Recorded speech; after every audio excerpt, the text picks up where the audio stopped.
വളരെ വലിയ താത്വിക ആചാര്യനായിട്ടുള്ള മന്ത്രി MP രാജേഷ് ഇത്രയും സർക്കാർ ആശുപത്രികൾ ഇവിടെ ഉണ്ടായിട്ടും എവിടെയാ ചികിത്സിക്കുന്നത്?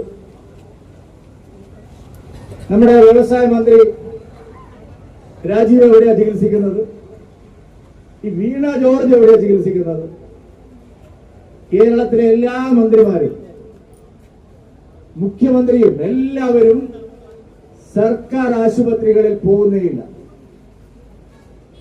സർക്കാർ ആശുപത്രികളിൽ പോയാൽ സാധാരണക്കാരനായ പൗരന്മാരുടെ ആശങ്ക പോലെ മന്ത്രിമാർക്കും നേതാക്കന്മാർക്കും അവരുടെ ജീവൻ കിട്ടുമോ എന്നുള്ള സംശയമാണ്. ഇപ്പൊ നിങ്ങൾ നോക്കി, എനിക്ക് സത്യം പറഞ്ഞാൽ ഈ ഇവിടെ ഉദ്ഘാടനം ചെയ്യാൻ തന്നെ ഭയമുണ്ട്. കാരണം ഇത് മുഴുവൻ ചോരുകയാണ്. ഇവിടെ എപ്പോഴാണ് ഇടിഞ്ഞു പൊളിഞ്ഞു വീഴുക എന്നറിയില്ല. ഇതാണ് നമ്മുടെ നാടിന്റെ ആശുപത്രികളുടെ എല്ലാ അവസ്ഥ.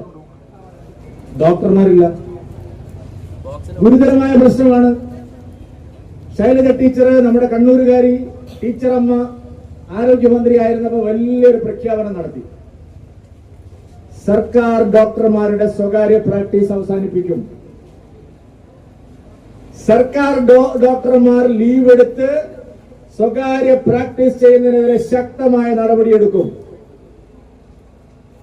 ഞാൻ ഇവിടുത്തെ ഇടതുപക്ഷ നേതാക്കന്മാരോട് ചോദിക്കാൻ ആഗ്രഹിക്കുന്നു, ആ പ്രഖ്യാപനം എന്തായി?